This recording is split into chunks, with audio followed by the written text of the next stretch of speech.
the Gen Z or the students were not ready to relent.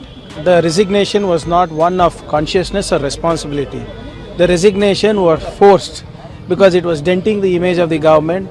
It was hurting Mr. Modi's popularity. Who ordered the lathi charge on the kids? Who ordered the pellet fire shots? Who ordered tear gases? All that also should be discussed, no?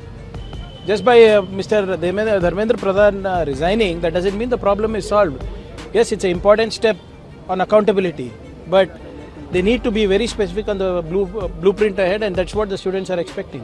Let us see what Mr. Joshi has to say. What has been his contribution so far? How has his performance been in the parliament? I think he is the mayor of Hubli. This video is sponsored by Mahalakshmi Jewelers, Mannur Multi-Speciality Hospital, KBN Union, Royal PU College of Science and Commerce, Imran Silk House, Al Sharia Group of Institutions, and by Ideal with G. Yesterday, Dharmendra Pradhan, it was a huge day that Dharmendra Pradhan was made to resign from his post. See, like I said yesterday, the resignation was not one of consciousness or responsibility. The resignation was forced because it was denting the image of the government. It was hurting Mr. Modi's popularity, and very clearly the Gen Z or the students were not ready to relent.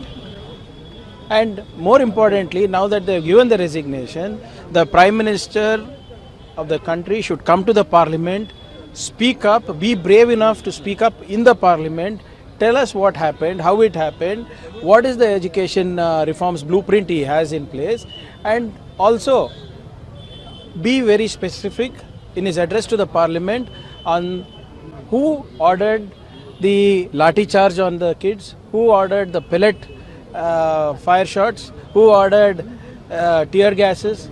All that also should be discussed, no? Just by Mr. Dharmendra Pradhan resigning, that doesn't mean the problem is solved. Yes, it's an important step on accountability, but they need to be very specific on the blueprint ahead, and that's what the students are expecting. Sir, after this now, Mr. Prahlad Joshi has been appointed as the next. From the frying pan, you have gone into the fire. Let us see what Mr. Joshi has to say. What has been his contribution so far? How has his performance been in the parliament? I think he is the mayor of Hubli. Thank you, sir. This video is sponsored by Mahalakshmi Jewelers, Mannur Multi-Speciality Hospital, KBN Union, Royal PU College of Science and Commerce, Imran Silk House, Al Sharia Group of Institutions, and by Ideal with G.